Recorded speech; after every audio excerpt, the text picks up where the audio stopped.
Was it woke? Was it gay? Or was it up, up, and away? In this video, Phil marks out about and reviews James Gunn's Superman flick. Let's get into it. Warning, spoilers ahead. Get out of here!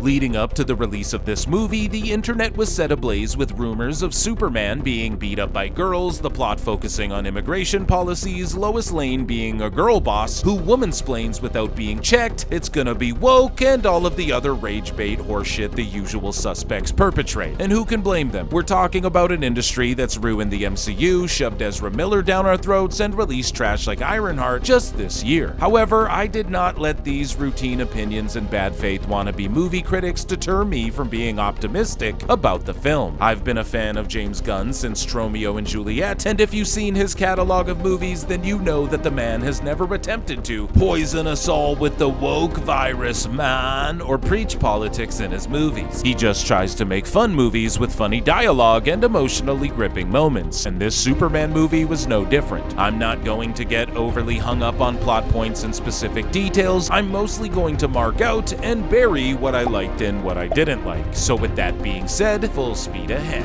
Well, your theory is quite impressive, Luthor, but as for the rest, it's nothing but a sick fantasy. What was originally going to be called Superman Legacy, James Gunn left a significant mark on his legacy with Superman, starring David Corenswet as Supes, Rachel Brosnahan as Lois Lane, and I'm sorry if I botched her name, and of course Nicholas Hoult as Lex Luthor. The story starts out by explaining the universe we are thrust into with text on the screen that reads the following. 3 centuries ago, metahumans were first discovered on Earth, marking the beginning of an era of gods and monsters. 3 decades ago, Jonathan and Martha Kent found and adopted an infant Kal-El who arrived from the planet Krypton, raising him as Clark Kent in Smallville, Kansas. 3 years ago, Clark Kent revealed himself to the world as Superman, becoming the most powerful metahuman and superhero in Metropolis. 3 weeks ago, Superman intervened in a conflict, stopping Baravia from invading Jaranpur, which sparked controversy due to his interference in international affairs. 3 hours ago, a mysterious villain, the Hammer of Baravia, defeated Superman in combat, handing him his first loss. 3 minutes ago, which is when the narrative transitions to the present, with Superman recovering from battle and Krypto the Superdog aiding him in the Arctic. Much like Creature Commandos, which is in the DCEU but isn't essential to watch before viewing Superman, it's more like an appetizer. The audience is thrown into this world where shit's already hitting the fan, and I love it. Krypto helps Superman back to the Fortress of Solitude, we meet the Superman robots, the Big Blue gets revitalized by Earth's yellow sun, Kal-El dusts himself off, and then returns to battle in Metropolis against a kaiju who's wreaking havoc, and we're right off to the races. Overall, the fight scenes and the visuals are really cool in this movie. James Gunn knows how to capture those really well, and the CGI was on point consistently. That is, except for one part where Superman is saving Metamorpho's baby Joey in a pocket dimension and nearly drowns in a river of what looks like rainbow Legos or something. It looks really cheesy and bad, but they're in a pocket dimension, so I'll give it a pass. David Corenswet portrays Superman in a way that's relatable for the first time possibly ever in my life. Personally, I grew up watching Superman the Animated Series and Dean Cain on Lois and Clark, which were 2 vastly different portrayals of the character. What Corenswet does so well is remain grounded and human while existing in a world that is beyond fantastical. For instance, the man has a true passionate heart-to-heart moment with Lois Lane, while an imp from the 5th dimension just casually fights the Justice Gang and lights up the night sky, and nothing about the quality of the moment is ruined by the madness going on around the characters. It's moments like these and the performances by Corenswet and Rachel Brosnahan, and again, I'm sorry, I probably botched that allow this film to come across like it's ripped right out of the pages of a comic book. It's revealed that Superman uses hypno glasses to hide his identity as Clark Kent. Nice touch. He also changes his voice to try and sound different when he's Clark, which is hilarious and sweet. People criticize Superman in this movie for being a soy boy or soft and silly,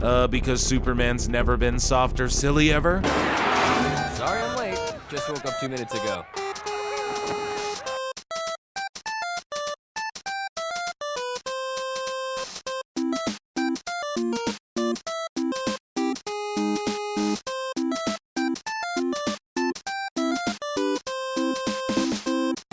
Give me 5, big guy.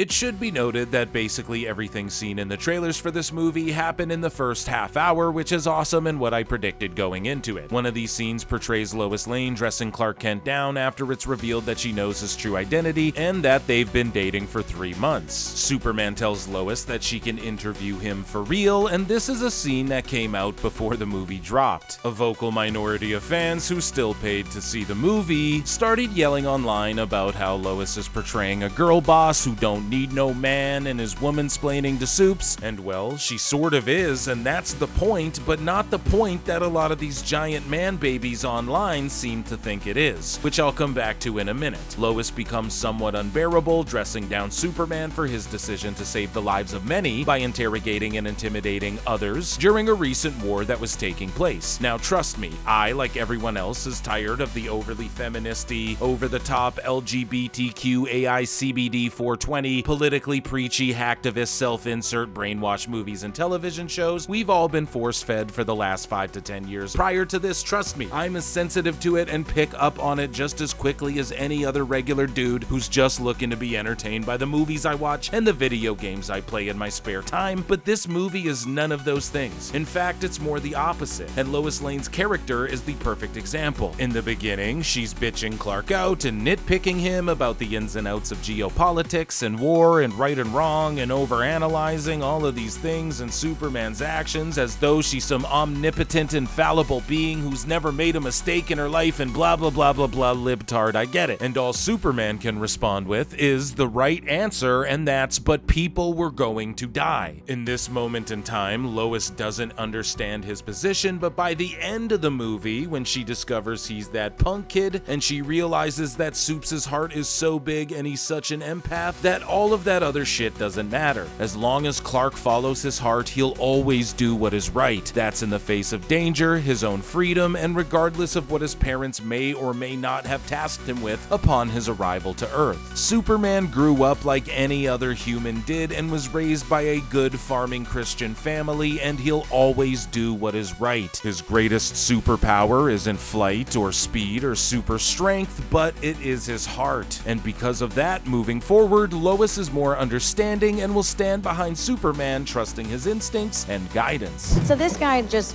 flew into Midtown and started attacking people, demanding for Superman to show up? Yeah, it's all there in my article. Speaking of Superman's Kryptonian parents, throughout the flick, the Big Blue plays the last message of hope his father Jor-El left him to ease his mind and for comfort in difficult times. In James Gunn's universe, as far as we know, the last part of the message of hope is damaged or tampered with. Lex Luthor procures this message with the help of the engineer, portrayed by Maria Gabriela de Farah, and manages to recover the damaged part of the message, which he reveals to the world. The broken part of the message in the movie broke the internet's brains in real life when it shows us Jor-El telling his son that Earthlings are simpletons to trick them, rule them, and basically start a harem of women and reproduce endlessly. Gunn doubles and even triples down in the film, insisting Lex Luthor didn't alter the video in any way, but I'm still skeptical. As a viewer, I would have loved if there was a greater payoff to that part of the story, even though the movie ends with Superman using Ma and Pa Kent's home videos as a soothing mechanism over his Kryptonian parents' video, but I feel that it was left open-ended for a reason. Let's face it, even though this is a fresh take on Superman, he has only so many directions he can go in, and other Kryptonians getting into the mix is a given. With the introduction of Kara Zor-El, aka Supergirl, her traveling to planets with red suns so she can party and get drunk, and her own movie that's been announced for 2026, I'm willing to bet we get more context and details about that message in future films, likely involving Krypton and Kryptonians. What if the people in the message of hope seen in this movie aren't even Superman's parents at all? What if Bradley Cooper isn't Jor-El but a rogue Kryptonian who planted this message with Kal-El and the real Jor-El died defending his planet? We don't know. The DCU has just officially begun and I'm invested in finding out. Again, I don't understand the internet's constant outrage with bold character choices and the need to get everything all at once, and I'm not talking about blatantly shitty changes for the sake of social awareness and inclusivity or whatever the fuck, but let the thing play out, guys. Kal-El Kal-El is going to definitely explore his heritage eventually, and I'm certain we'll all be pleasantly surprised. If anyone knows how to do ultra-powerful aliens and in space flicks, it's James Gunn. Speaking of finding shit out, we discover in this film that Lex Luthor's other goon, Ultraman, is in fact a twisted clone of Superman. In a pre-established universe where superheroes and villains running amok is commonplace, and just like Mr. Terrific obviously inserting nanobots into people of interest without their knowledge, cancelled, it only makes sense that a super genius like Lex Luthor, who's also obsessed with Superman, would want to do the most obvious thing, clone him. Superman and Ultraman duke it out, and the battle ends with Ultraman being thrown into a black hole, and I'm positive it's setting up Bizarro, which I love. A lot of people assumed that Millie Alcock's Supergirl would be Ultraman, but I like this twist way better. Speaking of Lex Luthor, Nicholas Hoult just knocked it out of the park. I think this is a fresh take on the character, and one that again is relatable in many ways and is outlandish in many others. I think he contrasts Corenswet's Superman perfectly, but I would have liked to see some interactions between Luthor and Clark Kent. As much as Luthor is already maniacal and nuts from the moment the film starts, this is very much an origin story for his character in the DCU as well. I doubt he'll be in prison for long, and I wouldn't be shocked if he's been in contact with extra-dimensional space beings or new gods or something this whole time. I mean, the man's figured out pocket dimensions and ripping through time and space already. Would you really be that shocked if, like, Brainiac was in contact with him in prison? I wouldn't. The pettiness and crybaby aspects of the character rule, and I thought Nicholas Hoult captured it perfectly. Superman, we finally meet. Would you like a coffee? Where's the dog? Dog. Superman had enemies, but he also had many friends in this film, ones who bail him out of tough situations. One of the big criticisms of the film is that Superman constantly needs help from his friends to save the day, and I hear you, but it's like, what the fuck? Did none of you people watch Justice League Unlimited? The whole show was Superman and his friends being helped out and helping each other. That's what comic books are too. I don't know where boomers lost the point, and maybe it's just superhero fatigue, but in this movie, Superman objectively beats the shit out of everyone and saves the day. I get it. Mr. Terrific was totally awesome and beat up 5 soldiers. Superman threw Ultraman into a fucking black hole, dude. Enough. Speaking of Mr. Terrific, he was portrayed by Eddie Gaethje and totally stole the show. Speaking of show, there is a Mr. Terrific one on the way, which I'm excited for. Now, I'm not gonna lie, when Lois Lane was flying the Terrific plane or whatever it's called around, I wasn't the biggest fan of that, but hey, the Daily Planet had to get their shit in somewhere. Mr. Terrific is a member of the Justice Gang in this movie, or at least that's what Nathan Fillion's rendition of Guy Gardner calls them. The Green Lantern comes across in the trailers as your typical uptight, hard-ass soldier of the government, but in the movie itself, he is as insufferable as Guy Gardner is in the comics. Isabella Merced, I'm sorry for butchering all these names, plays Hawkgirl, and she's also fantastic in the role. I love this version of Hawkgirl, who's a total badass that screeches like a giant bird, but is also laid back and doesn't take herself too seriously outside of her heroics. Jimmy Olsen, played by Skylar Gisondo, was a total mindfuck because in this universe he's a source-savvy ladies man who's relatively unassuming, an internet sleuth of the highest order that is there when you need him and ladies love. Again, a subtle but brilliant twist on a character that we've seen portrayed the same way 100 different times already. The scenes with Ma and Pa Kent were just utterly emotional and fantastic and reinforces the notion that as extraordinary and fantastical as this universe is, it's actually the most human and realistic version of Superman we've gotten in years. The Superman robots are cool too, although it's odd he'd be explaining anything to them considering they're the ones who run diagnostics on Supes, but it's also a movie and saves Kal-El from talking to himself or divulging too much to villains or characters who are on a need-to-know basis, which is like all of them when you're hiding your secret identity. They make his face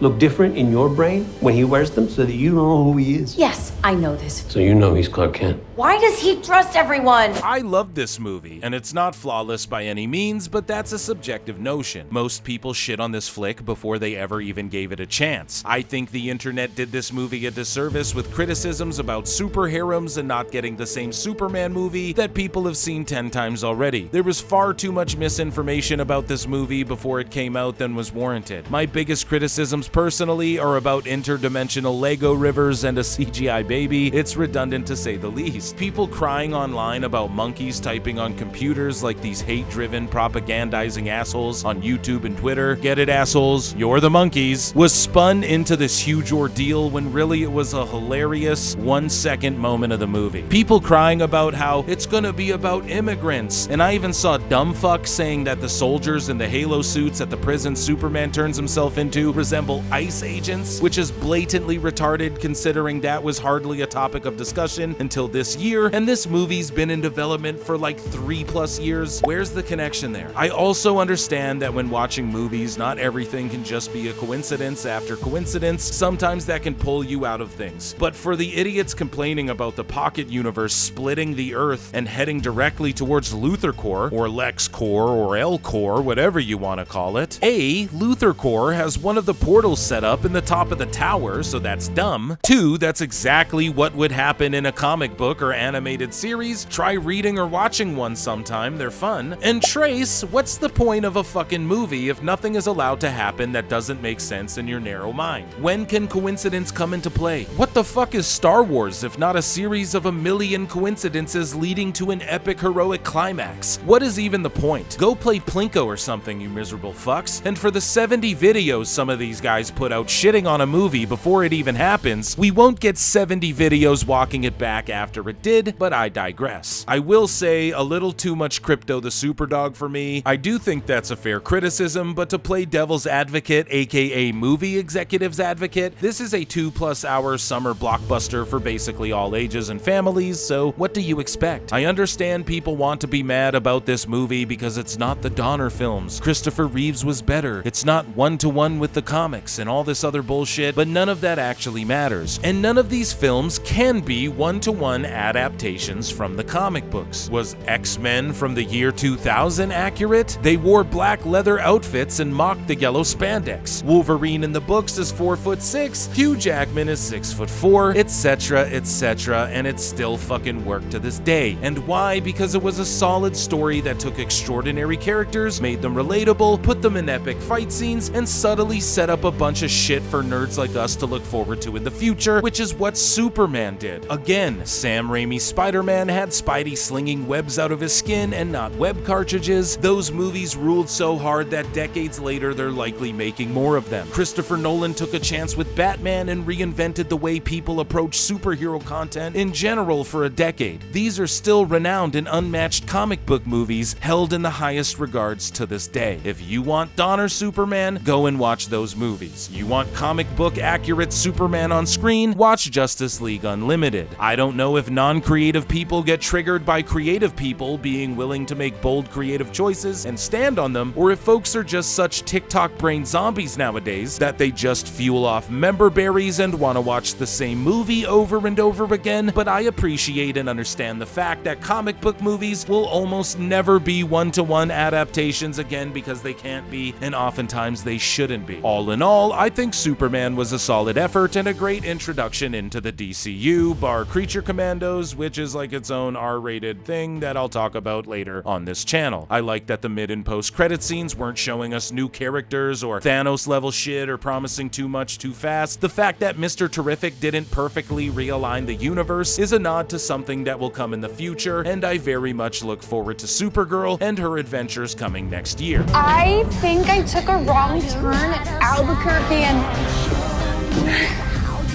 Can any of you give me directions back to Earth? What did you think of James Gunn's Superman? Was it too woke and gay? Or was it up, and away? Phil marks out when you hit the like and subscribe button, so do that, and I'll see you next time.